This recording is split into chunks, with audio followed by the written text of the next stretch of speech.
Hi, everyone.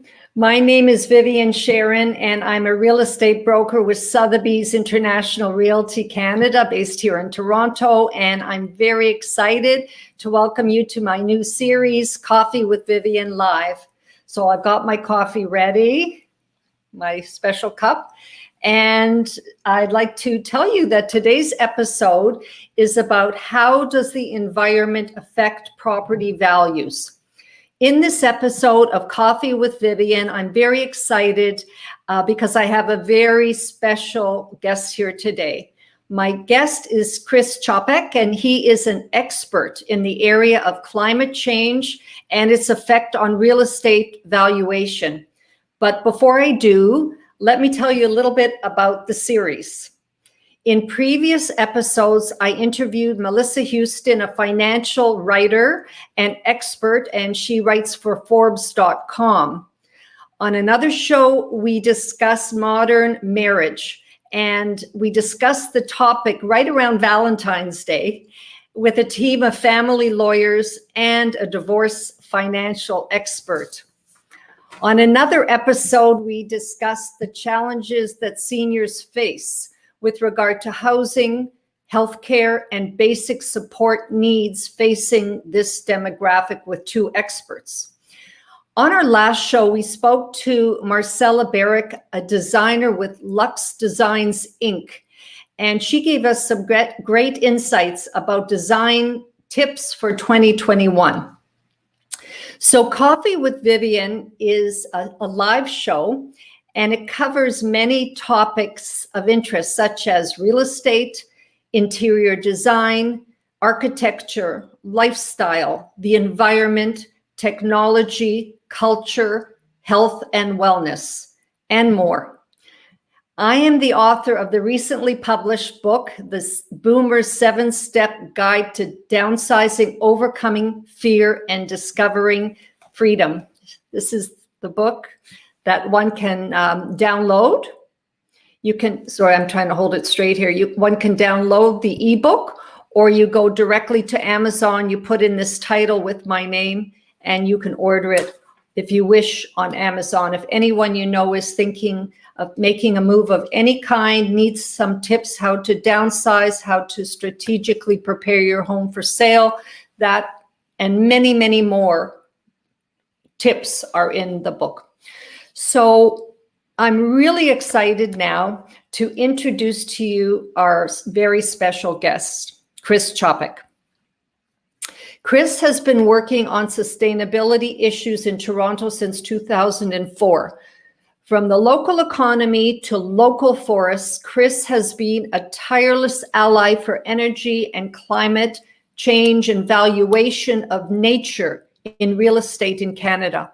When he is not working, you can find him tobogganing in a local park, flying paraglider, or backcountry canoe tripping with his sons while listening to his favorite music on Shopify.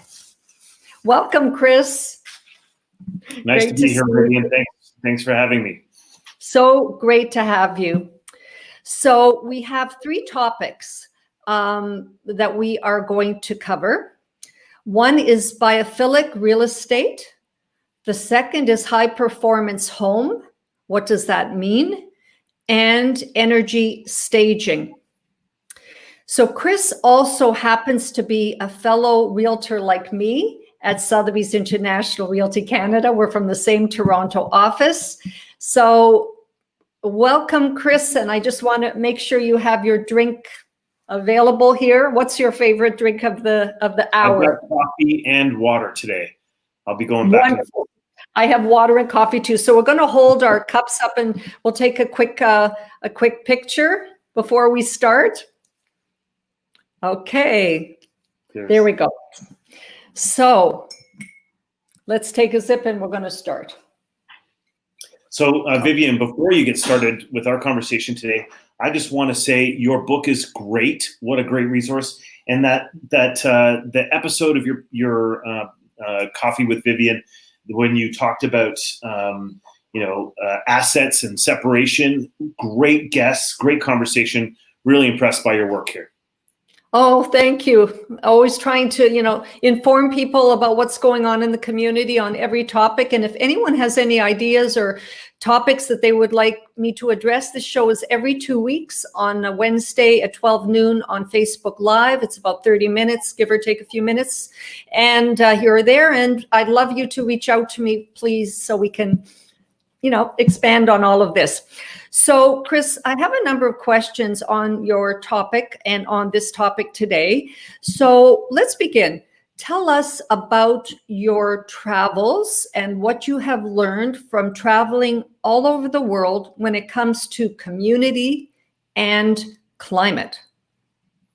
Okay, well, one of the things that I have traveled extensively before I became a realtor. I was an associate adventurer with Outpost magazine. Outpost would send me to faraway destinations to do crazy sports and experience the nature that is to be offered. And through those experiences, I was in touch with people of all cultures all over the world and also their living circumstance. And what's true about all of that is that home is where the heart is in every context, in every religious and social culture. Home is where family meets, where food is shared, and it's the center point of all of life. And to me, that comes into my real estate practice every day, especially in a place like Toronto, where we've got such vibrant cultural diversity, and most reflected in the food culture that's available to us, as well as the diversity of people and their ideas and where they came from. And all of that comes down to our real estate marketplace. We see evidence of this cultural diversity, borrowed ideas from everywhere being implemented here in the Canadian marketplace. So before we go into talking about the local market, and we're absolutely going to talk about neighborhoods in a moment in Toronto and things that you've discovered as far as geography and environment and climate. But before we do that, tell us a little bit more with regard to your travels, anything specific worldwide, countries that you have seen that would interest our viewers here in certain countries that are systemic environmental issues that people have to deal with. Here's one: water. There's no amount of money that you can have that will get you water when there is no water to be had. So in Madras, Chennai, India, where I have visited a couple of times, they have water shortages frequently. And when they do, there's no amount of money, there's no amount of wealth, there is no water to be had. So it's not like there is a stratus of wealth and haves and have-nots, but water is a key function of real estate. Being able to turn on a tap and drink what comes out of it is a real blessing. In Canada, we have an amazing wealth of water. But lots of places are very sort of resourceful in their use. Traveling in Nepal, in remote areas, I took a shower in, what somebody might consider mash, like, a barrel in the forest. But I had hot water, and they used a simple hot water heating technology, a black storage tank on the top of a small stall on the cliffside. So the convenience of energy is something that's also very diverse, and the way people cope with their basic needs in those diverse ways is quite remarkable, and can be applied to our marketplace here too. So there's no question, no matter where one lives, there are challenges due to weather, location, and you've certainly seen that in your travels. So let's bring it down to a topic or a word that we're hearing a lot of today: biophilic real estate. I just heard about it this past year. I had no idea. Maybe it's related to the experience we've gone through in 2020, and now we're in the next year, and having to do with nature. Can you tell us more about biophilic real estate? Because I don't know if that's a known term. Sure. So bio is living, plants and birds and animals, living, and love, philia, love. So it's love of nature, and to be human is to love nature. And so it's kind of a central theme of being a person. We may not put our finger on it. That is, we may not describe it this way in literal terms in our listings. We may say brilliant view of the mountains, or gorgeous gardens, or close to green space. And when we get to that property, when we're showing that property, our clients will feel, they'll express that they love the place. They'll feel a sense of calm, a sense of connectedness. And it really is biophilia. They love nature. We go on a tree-lined street to do a showing compared to a treeless street. The way that we feel as we approach the door will be different. If we're in a condo unit, we've got a beautiful view shed that includes trees and we can hear the birds.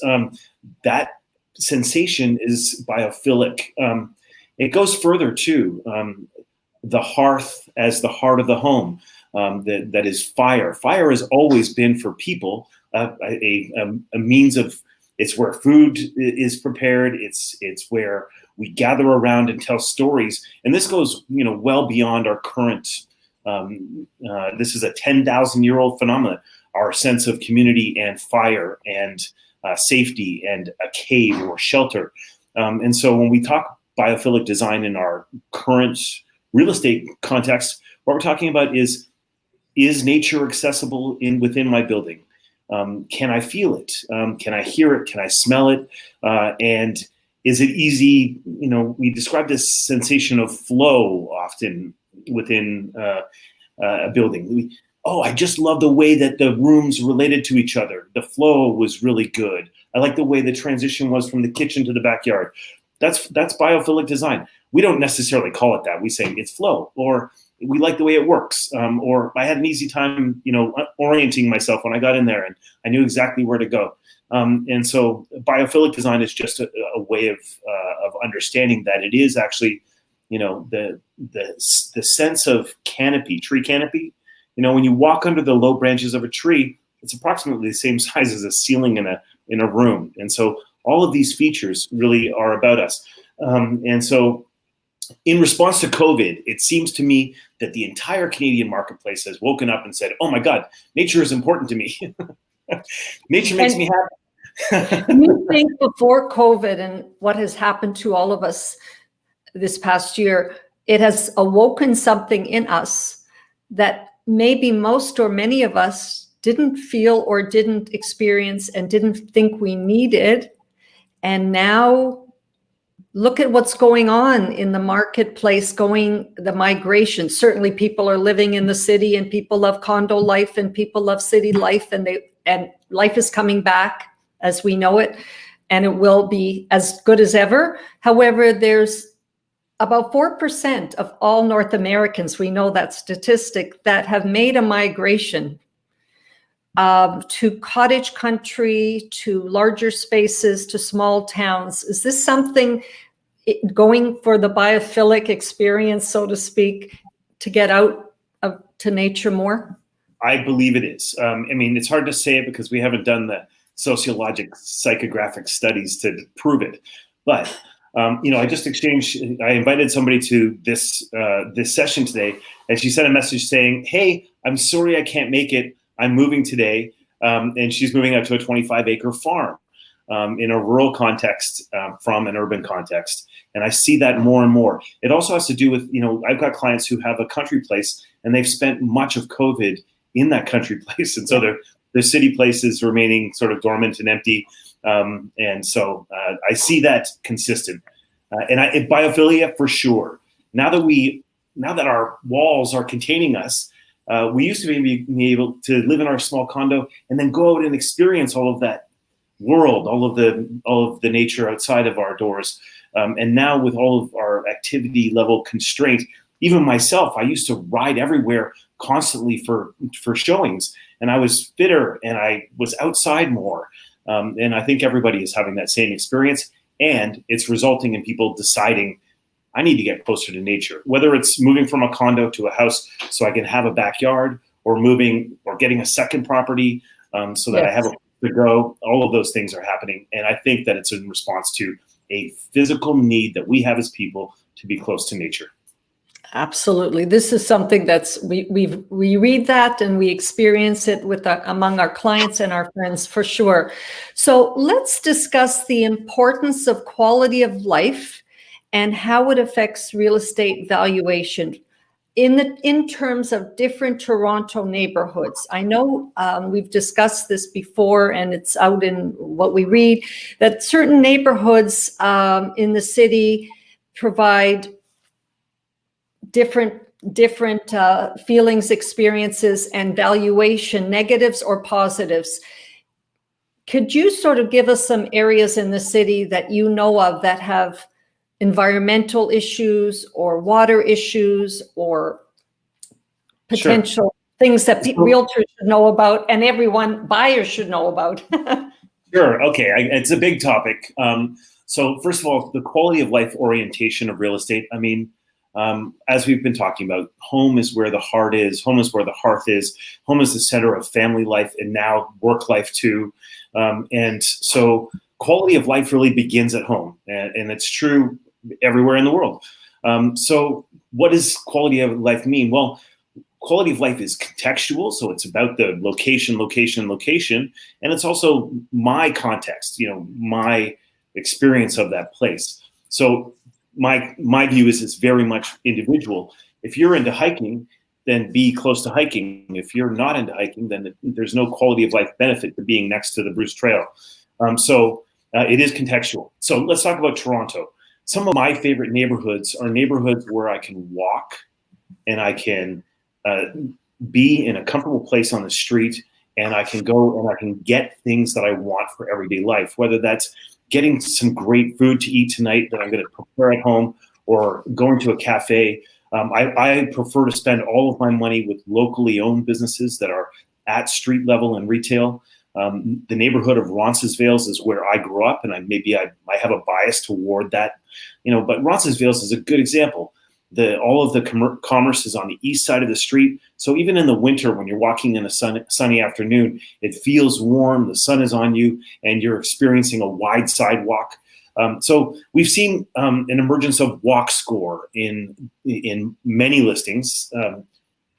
And walk score is a method of understanding that. A walk score reflects the amenity value of a space. So the way I used to say it in the context of commuter lifestyle is, if you commute an hour each way to work every day, that's 6 weeks a year.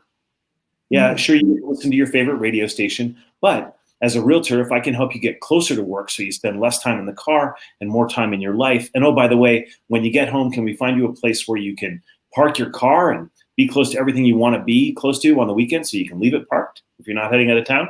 And neighborhoods like Roncesvalles, walkable neighborhoods with great retail, are neighborhoods, I think, that deliver a higher quality of life than places that are more isolated.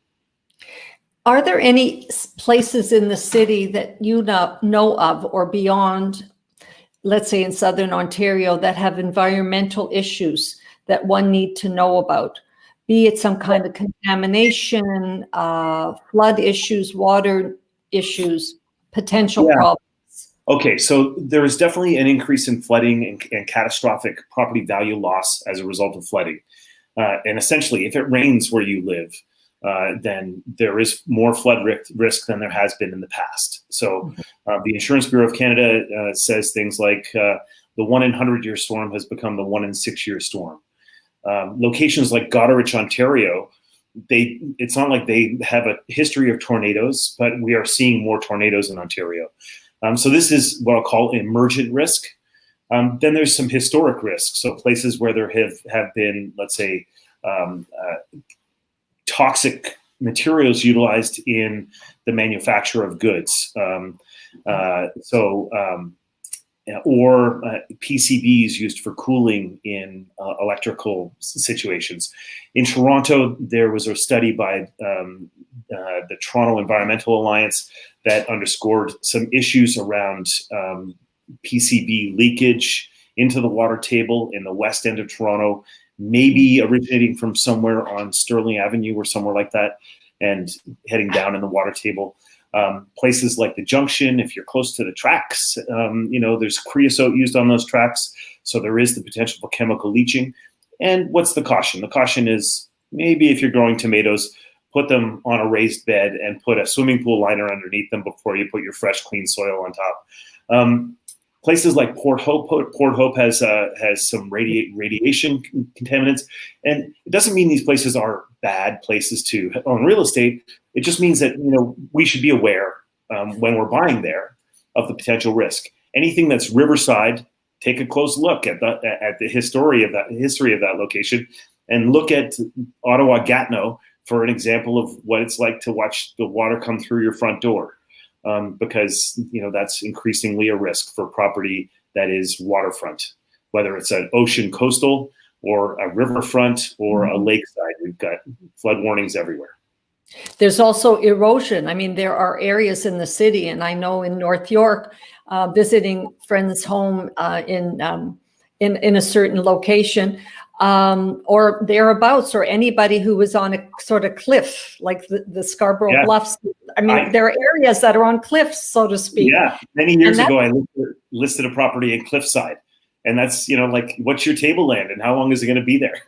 You have to, the due diligence and all of that is important, and we're just bringing it up because one has to, realize that there's erosion and there's stuff the world and environmental changes all the time, and climate change. I'm sure you must be a huge advocate of being aware and doing the right thing. And what can you tell us about climate change now and how it's getting warmer and what this means? Okay, climate change is a big story, and it's probably the story of our lifetime. Like, we are going to be talking about this for the rest of our lives because it is going to continue to impact us. How it's impacting real estate is really clear and in some places very visible. The insurance claims as a result of everything from wildfire to flooding are on the rise across marketplaces, across North America for sure. I did a study, 70,000 word study on property value in an era of climate change. And so if you can think of it this way, there are some locations which are going to be more at risk. Water Street, it's called Water Street because it's on the water, or it used to be under the water. And so if you're going to buy a piece of property on Water Street, maybe take a look at the National Oceanic and Atmospheric Administration flood maps and say, oh, okay, well, it looks like in 30 years this place is going to be underwater, and then buy with open eyes about that. If you can live with a 30-year use cycle at the current price, then that's great. I think that more often what we're seeing is that people are not looking at that. We have an insane real estate market. Everything sells, but people who are impacted by catastrophic loss, that is, they experience a flood, they may experience subsequent insurability issues. You and I know from all of our real estate experience that insurance really is an important characteristic of financing. And so it's an emergent issue. So let's touch upon one or two questions more, as our time is moving so quickly. And if anyone though has a question that they would like to ask, we do have some going in the chat and some people that have come on, but I don't see questions, just positive responses. So our population is aging. And I wanted to ask you, what do you feel is the best for seniors? What are their options with regard to where they should be considering to live as they age? Okay, so I also did a study on the future of seniors housing, and aging in place does have is proven academically and well researched to have a positive impact on sense of well-being. That is, maybe I'm experiencing early onset dementia or something like that, and so if I'm going to the same place I've always gone, in a neighborhood where there are people that I've always known as neighbors, there's a greater sense of familiarity and and orientation. Additionally, a friend of mine was a PhD and a psychologist and she was doing a study on the effects of music and nature on an aging mind. And so it's really important for seniors to have access to nature, to be involved in nature, and to be present. To be comfortable in their own home if they can, and if they are safe, to perhaps live with family. We're seeing that that's happening, or an extension to a home if one has the room or the ability to add multi-generations in one home. We know co-housing is very much a consideration today. Co-ownership. I think co-housing is a real opportunity. I mean, yeah. A friend of mine's dad, when I was growing up, had this great idea that when he got old, he and some of his pals were going to buy a mansion, and they were going to hire a butler and a driver and, a massage therapist and anything else that they needed in order to age in place together. And I think that there's something there. There's also something to intergenerational. I mean, we look at Finland as an example. Intergenerational co-housing in Finland is a place where, somebody else's grandma can take care of my kids today while I go off and do my job. And so that sense of community and the sort of the built-in support network, I have a client who I'm helping right now to reimagine her life, and it's all about eliminating the stairs. And she's got a lovely double brick 3-story. And so we're trying to figure out, okay, how do we transition this so that we can write into the lease, second floor tenant always shovels the walks and sidewalk, so that it's built into her evolution within her real estate. There are many, many options, and having recently explored that in my book, 1/3 will consider to move and 2/3 will age in place in some fashion. So the 1/3 will figure out what is the best for them. And there's so many options. That's a whole other interview and conversation. Or retrofit a house and live and age in place. So that's definitely the most popular choice, which we know about. So could you explain what is a high performance house in a simple fashion? Okay. Essentially, and there's a spectrum, right? There's an old uninsulated house is a low performance house to some standards. And then a high performance house would be a modern, perhaps passive house standard, built with a very well insulated, well sealed building envelope, amazing windows, no heat gain from the sun and requiring offset cooling load in the summer, and very comfortable and quiet. I mean, these buildings are very tight, and you can hear the difference inside. A car will drive by and you won't hear it. So a high performance house is, at the pinnacle of, let's say, built technology, uses very little energy and is very comfortable and has very high quality indoor air quality. That really sounds like the perfect home. So the last question I'm going to ask you, are you optimistic about the future when it comes to sustainability and climate change? This is a hard question, and it's a question that I have conversations often with my 15-year-old Levi, where he will say things like, "You messed it up for us," and he won't use those kind words when he says it. And so, am I optimistic? I think that we can do a lot better in terms of our speed of response to the necessary changes that are upon us. That is, we know that that things are going to get hotter, wetter, wilder. The weather's going to change. Maybe in our lifetimes we're going to see the end of seasonal snow, things like that. Things around us are going to change. Am I optimistic? No, I really like skiing. I really like skating on the pond. These are things that I've coveted in my life. Do I look forward to them going away? No, absolutely not.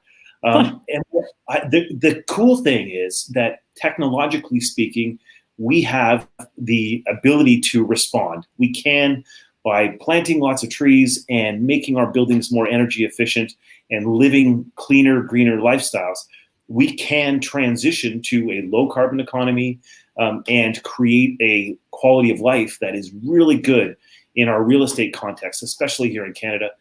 So am I optimistic? I am for myself. If I was a resident of Fiji or lived in the Maldives or Karachi or somewhere that was, seaside, and I was in a low income situation, there's going to be 1.5 billion climate refugees in the foreseeable future within our lifetime. That's 1.5 billion people that are going to have to move from their current home away from that, whether it's upland, inland, or around the world. There's going to be a massive migration, and that's going to change the way we live everywhere in the world. It's a great answer. I have one question that Robbie is asking. I'm a green realtor. What is the best way to bring biophilia into the home when selling a house? Is it partnering with a biophilic interior designer or just help a client find a high performance house? Right. Okay. As it relates to high performance houses, because we're in the resale market, probably you're going to buy an existing house and then maybe renovate it to be better than it is, with an eye toward perfection, but not being necessarily attached to the perfect pinnacle. I live in a 1910 wood frame house that I completely renovated myself on weekends and evenings, and I got it to a current code build house standard, which is a really good improvement. So high performance in this case is very good compared to what it was. And so you might look at the real estate resale market like that. And as it relates to staging, when we bring flowers and our color consultants in to do their staging, a lot of it is about flow. But yes, I would say that, just like Vivien's backdrop here includes the orchids, we when we're staging property should be having cut flowers and greenery, because it does make a home feel good. Whether or not you can find a biophilic staging designer who's also a staging consultant, questionable, but you might be able to borrow some best practices and then make that part of your listing presentation and part of your methodology. So let's say that the myth to be busted is baking cookies. Well, I feel that, that having lots of fresh cut flowers and a real vibrant sense of living within a listing is going to make people feel at home. Certainly as it relates to curb appeal, I think that there's something to be done there and said there. And we see this, I'll often, go in with my own shovel in hands and flowers and do staging for a facade. And so that's part of, I think, what your green real estate practice will be also, Robbie. Yeah, lots of nature coming into the home and the curb appeal of the exterior. Do you feel that it is value added to add solar to our existing residential home? Leanne is asking that question. Solar to our existing, yeah, Leanne, that's a great question. Solar is I was part of a community bulk purchase. We had 400 homeowners who were interested in solar here in CWVL and the surrounding area in Toronto. And what we found was that 75% of the people that were really interested in solar took a look at how much energy they use with existing lighting and other ways to spend money on energy conservation. And so we found 75% of people went for an energy retrofit, whether it was just changing light bulbs or doing more insulation and maybe even windows, than did the solar. But 25% did solar. The idea is first you conserve, lower your use, then you invest in renewables, because they are part of the same story. If I use less, then and that has a good ROI, then that's good. Also, I'll say this thing about solar. It's really important to pair the roofing material with the solar panels. Solar panels last 25 plus years, and you don't want to be taking them off of your house in order to do the asphalt roof that only lasts 15 years. So it's important to have a durable, long-lasting roof like steel underneath your solar panels. Really good. Well, I think that we have covered a lot of very important topics. And if you want to reach out to Chris after, you can find him chrischopik.com. And he can certainly answer any questions offline for you. And this really ends our episode for today. I want to thank Chris so much for his insight and thank everyone for joining us today. And in the next episode of Coffee with Vivien, live on Wednesday, April the 14th, we will feature Sue Walsh, who will discuss culture from the comfort of your own home. She is the founder of classylearning.com, which is a cultural portal for learning about culture, food, literature, art, history, and travel so that you are educated at home. So I want to remind you that if you want to follow me and this series on Facebook, you can find me on Facebook, on Instagram, on Twitter, on my website, viviensharon.com, and all the social media that is out there. You can find me on all the handles that are either under Yorkville Lifestyle or my name, Vivien Sharon. So please like this video and leave a comment. And if you enjoyed it, we hope to see you in 2 weeks from now talking about another exciting topic. Bye for now. Thanks for having me, Vivien. Thank you.